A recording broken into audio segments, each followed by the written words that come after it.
Hello. Today we are going to talk about Illyrian, which is the mother of Albanian language. The specific root is called Han. It means mother also and grandmother. That's the irony, right? So in Armenian we have Han, it means grandmother. In Greek we have ancestor, which means also mother. In Latin we have Anna, which means nursing mother, nurse. And in Illyrian we have Anna and Annulla or Annyla, and this is very interesting because Illyrian has the same grammatical structure as Latin and uses the L diminutive sound at the end of the word. So only Latin and Illyrian do this. This is very important. Illyrian language was closer to Latin than any other language in Mediterranean and in Europe. We have in Messapian Illyrian Anna, which means also pότνια in Greek. That's the explanation by Hesiodus.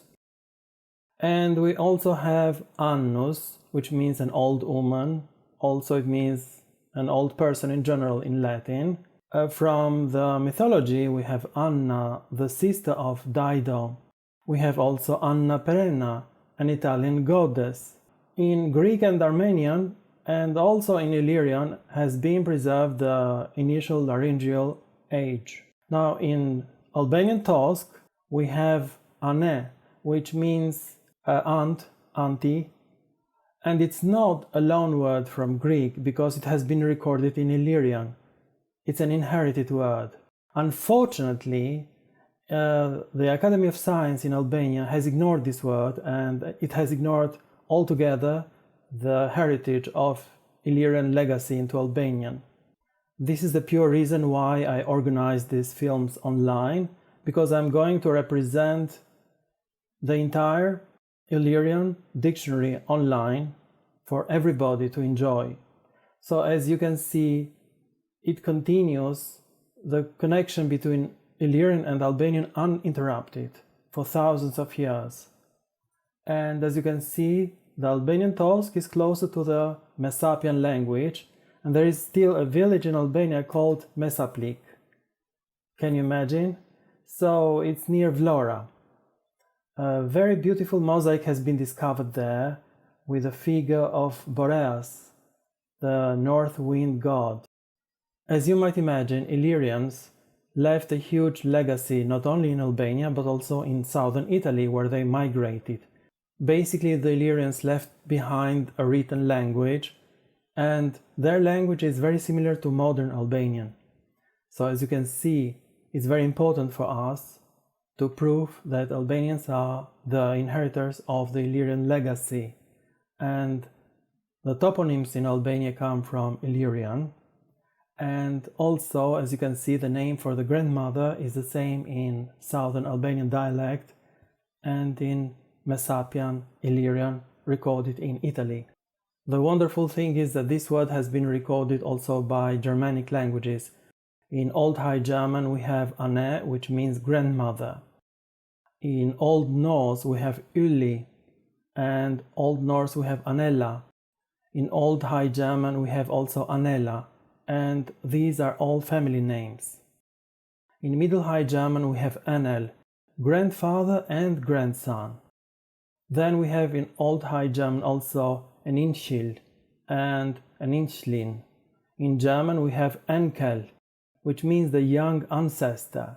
Now, in Aryan languages, the nephew is the embodiment of the grandfather. And they believe that he also carried the spirit of the grandfather. And this is the reason that grandfather and nephew have the same meaning in Old High German. In Bavarian we have Anl and Anl. In Austrian we have Anl and Unl. That means of the grandfathers. And also it means the grandson. They have the same meaning as I said earlier. Grandson and grandfather in Old High German languages and in Germanic languages in general. In Prussian we have also Anne, old mother.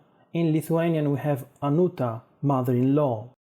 But the Hittite language, Lucian language, the Anatolian languages that were spoken in Asia Minor represent those languages that were spoken by the Dardanian Empire.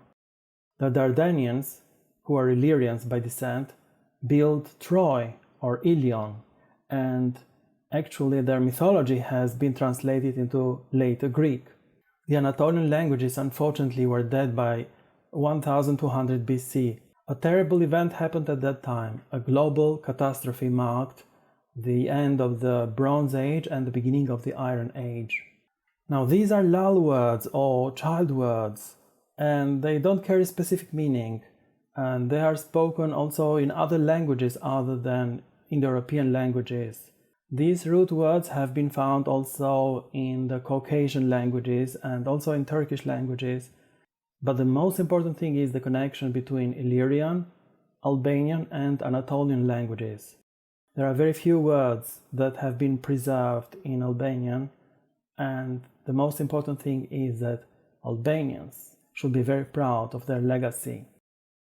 And unfortunately, these dictionaries that have been published by the Academy of Science in Albania have totally ignored the Illyrian legacy. We don't know why. Probably they have been pressured by the communist government in Albania, because the Academy was built in 1972 when the country was still a communist country. But now we have democracy, and everywhere the flowers of democracy have blossomed, and also in etymology we have found new ways to represent this kind of freedom, right? And the Russian pressure, the Serbian pressure against the Albanian government doesn't count anymore. We have the internet, and we can speak out and say the truth for the world to know. And the truth is, there is a strong connection between Illyrian, Anatolian and Albanian languages. This triangle cannot be broken, and let the world know the truth. Thank you very much for your attention, and goodbye, and see you in other movies in the future.